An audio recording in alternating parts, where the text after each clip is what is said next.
নীরার বয়স ৭ বছর। সে গ্রামের ছোট্ট একটি বাড়িতে থাকে।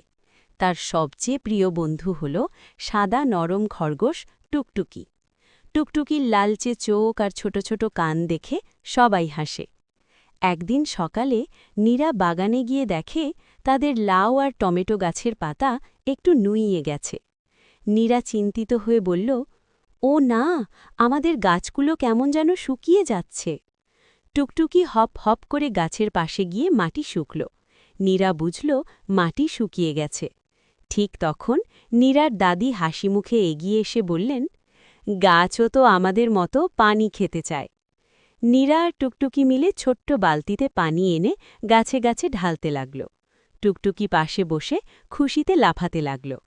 কয়েকদিন পর বাগান ভরে গেল সবুজ পাতা আর টাটকা সবজিতে। নীরা আনন্দে বলল, টুকটুকি, আমরা পেরেছি। দাদি মিষ্টি হেসে বললেন, যত্ন নিলে সবই সুন্দরভাবে বেড়ে ওঠে। সেদিন থেকে নীরা শিখল, গাছ হোক বা বন্ধু, ভালোবাসা আর যত্ন দিলে সবাই খুশি থাকে।